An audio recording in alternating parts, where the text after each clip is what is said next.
Hi, good day. This is Dr. Madeleine Muller, and we are doing CMH Family Medicine top tips and tutorials. We're still busy with our mental health series focusing on schizophrenia. And I'm going to look today just at acute management of a potentially chronic psychotic patient. So we actually manage them a little bit different than somebody where you're actually considering this is probably a substance disorder or a mental health or disorder, a medical disorder. So this is somebody where you think, oh, actually, I think this is probably a chronic psychotic disorder, and this is just the first time he's presenting to my facility. So I'm going to use a case to help us really explore this. And I've got a 24-year-old man was brought in by his cousin. He's been living in the cousin's back garden. He's unemployed, often seen at the local rubbish dump looking for food. He's unkempt and disheveled. And the cousin has taken Mr. P in already a few months ago after Mr. P was living in the veld. But Mr. P has been getting more and more paranoid. He's been accusing the cousin of stealing things out of his shack. And the cousin has noticed that Mr. P is talking to himself. And so he brings Mr. P, and Mr. P arrives very unhappily. He's restless, he's grumpy, he wants to go home, he needs to go and protect his stuff. He's shouting at the staff. And you now need to be able to get him calm enough to actually make a decision. So we're going to talk a little bit about how we manage to somebody who's being very restless and aggressive and has this potential psychotic history. And of course, firstly, before you even put any drugs into the system, see if we can't de-escalate the situation. Before you go in, make sure that you are safe and that the scenario is safe and that there's no, weapons lying around, and that you have an exit possibility. And very important to already become very much aware of yourself and how you are approaching this patient. So you want to make sure the environment is all right, and then the person who's coming towards the patient must preferably be a small person, and you must be very calm but confident and very reasonable. So you want to have a very submissive posture, but you must be very aware of this patient and never turn your back to the patient at any point. Very important when you then start talking to the patient is that you're now not trying to placate the patient by explaining things to him or by preaching or trying to convince him. Just ask questions, very open-ended, and be very supportive of whatever emotion the patient has, and then just try and set some gentle limits to the behavior. We want to help you, so why don't you come and sit down, and do not try and get into a discussion with your patient. Patient might come, so patient is in. Good morning, Mr. P. I'm Dr. Muller. I'm one of the doctors here. I can see you're very distressed.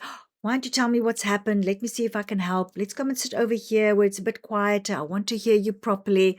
So you want to encourage him to join you in a quiet, safe space. You're going to keep the conversation light, non-confrontational, non-interrogational, and very important, while this is happening, somebody needs to be chatting to the cousin, because you can't actually do anything without some sort of history.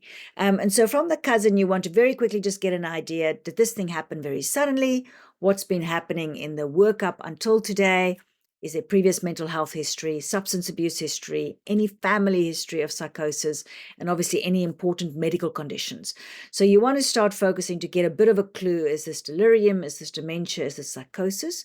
And if it is psychosis, how long has it possibly been there? So Mr. P, we're doing all the right things, but he's not calming down. He's not listening. He's getting more and more agitated. He wants to go home. And meanwhile, the cousin has gotten, your colleague has gotten a bit of history, and Mr. P has always been a bit odd. He had lots of confrontations at school. He left his school in grade 9. He's always been unemployed and a bit of a loner, no real relationships or friendships. And now in the last year, he's been getting strange, not washing, getting very possessive over his things, talking loudly to himself. And he's been accusing all kinds of people that they are stealing his things, and actually getting sometimes a little bit aggressive. So the cousin doesn't think there's any history, doesn't know of any mental health history or any substance abuse, and can't tell you if there's any physical conditions you need to worry about. So we now decided we are going to have to sedate Mr. P to try and get him some idea. And it's helpful to know whether this was a physical condition or a mental disorder, because it changes your options slightly. So you want to look up for clues. Are there clues that there might be a physical condition underlying, or do I actually think this is all mental health? And so already just looking at Mr. P, we can't examine him properly because he's very restless, but he's got a GCSEs of 15. He's got a good awareness of his environment. He knows where he is. You can't see any clear psychological, physical or neurological signs. He doesn't look obviously ill. He's got a high level of energy. He's not apathetic. And there's a bit of a suggestive history from the cousin that you're probably dealing with a chronic psychotic disorder. So if you're now going to choose your influence of chemical restraints, if you are thinking psychosis, you want to at all costs avoid benzodiazepines. So we just actually want to calm him down a bit so we can complete our assessment. We don't even necessarily want to knock him out completely.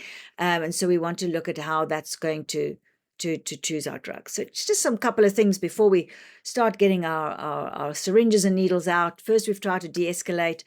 And our purpose is not to try and knock the patient out. We actually just want to calm the patient down and see if we can then take a bit of a better history. Make sure that once you've given the sedation, that the patient gets sleepy, that you lie him in the recovery position, if there's pregnant in the left lateral. And remember, your drugs are not Smarties. They can cause cardiovascular collapse or respiratory depression. Very occasionally, you might see one of those horrible acute dystonic reactions. And therefore, if you sedate somebody, you cannot leave them alone. There has to be somebody that can watch them all the time, and they have to be in a room that if you need to resus, you can resus. So the EML actually recommends that you do observations every 5 to 10 minutes in that first hour, and then every 30 minutes after that with eyes on patients at all time. The principle of giving your medication is you want to use a single script at a time at the lowest indicated dose, and you want to leave about half an hour to 60 minutes between dosages. So don't go up too quickly. So there's a new EML, and there's a new chapter on mental health disorders in the EML. And that has actually brought in some new possibilities. So this patient, when we're looking at him, we're thinking he might have schizophrenia. And therefore we want to start looking at how we're going to initiate, what are we going to put him on now? And we're already thinking a little bit about long-term management. So in terms of our patient, he's aggressive, he's psychotic, and remember, we're worried that it's a chronic psychotic disorder, and therefore the ideal option, which we often don't have yet, but this is where we're moving to, is to use olanzapine. And if you'll take the oral olanzapine, you'll use the oral olanzapine first. If you won't, you can use your IMI olanzapine 5 to 10 milligrams. If he's very elderly and very frail, then you might use a lower dosage if you're worried about respiratory suppression, and you can repeat this after 30 to 60 minutes if needed. So you might not have olanzapine, and then benzodiazepines is your next option, but you're going to have to watch out with your benzos in your psychotic patients. So if the olanzapine is not tolerated, there's your different dosages for your benzos. We usually have lorazepine available, anything between 0.5 to 2 milligrams, depending on what your patient's been exposed to in the fast. Again, you offer orally first. If they're not taking orally, you can use the IMI option. There's also an option that specialists can do within the psychiatric wards where they can rapidly tranquilize using Clopixol quite often, but that has to happen only within an expert area, not within your setting. So once you've done you did your primary survey when he arrived. He was very restless. We basically made sure there was nothing physical that we acutely needed to manage. Now he's calmed down, and now we can do our secondary survey. So he has his injection, he's quieted down, he's sitting down, he's not sleeping, but he's a little bit drowsy. And now we can try and actually have a conversation, take a past medical history, and start getting a bit of an idea of what his family and social setup is. So what is his living conditions? What's happening with him work and financially wise? What's happening with his relationships? These scenarios are very useful to have a genogram and echo map to actually understand what's happening with your patient. You want to talk about stress, what's going on. Quite often being psychotic can create a lot of stress in your life, and look out for things like violence and trauma, either from the patient on others, but also the patient being vulnerable to trauma. Some things you basically want to screen for mood disorders, obviously look for substance disorders, and screen for self-harm and suicide risk. These patients can be very vulnerable. Also, they now, as part of your examination, you now want to be able to do your vitals and glucose, check your neurological system quickly, and just see if there is any other things that you need to worry about from a physical point of view. And then you can do your mental health examination. So you can see we've got a mnemonic there called aseptic, starting off with looking at your appearance and behavior, how they're speaking, what's their emotion like, do they have any perception abnormalities like hallucinations, what's their thought content and processed, or do they have disordered thinking, how is their insight and decision making while all this is happening, and how good is their cognition. So you want to be able to record that. And then very important, even if you look at somebody and you're fairly sure it's a psychotic picture, it's very good to just do a basic blood screens. And this is the sort of recommended blood tests, your full blood count, a creatinine and EGFR. You don't have to do a full cusp unless he's dehydrated. Always remember your syphilis. B12 can be helpful, a CRP and HIV test, and you're going to send your urine for toxicology if the patient denies any use. If he's told you that he's using, then you don't need to do a toxicology to tell you what's already known. And just a short word about B12. So quite often, a lot of our patients with chronic psychotic disorders, due to nutritional reasons, will also have low B12s. Low B12 on its own is unlikely to just cause a pure psychosis. There usually will be other symptoms, but low B12 gives worse outcomes of people with chronic psychiatric conditions.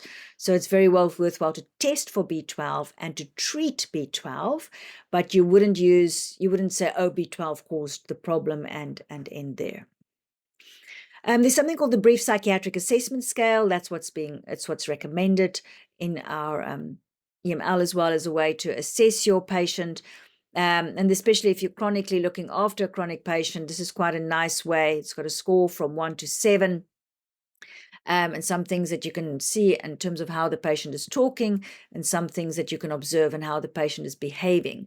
The BPRS is really useful to monitor symptoms over time, especially because in schizophrenia, patients might never get back to a completely normal state. And then it's helpful to be able to see how much they've actually improved, especially if you're not the same person seeing that patient.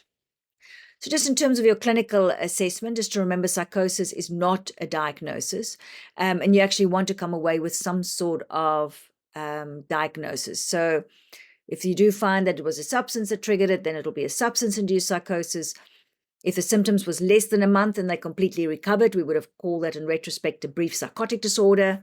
If it looks like schizophrenia, but it hasn't been there for long enough, we would still call that a schizophreniform disorder. If you have confirmation of that more than 6 months history, that's probably schizophrenia. And then if they've only got a specific delusion, that will be delusional disorder. So with Mr. P, his rapid HIV test was negative. His physical was completely normal. There was no indication for a CT or an LP. And with his history and the way he's presenting, this looks like it's probably schizophrenia, and you would probably already make a provisional diagnosis, and you're going to start treatment with an endpoint in mind. We will cover that particular management of the chronic schizophrenic patient in the next tutorial.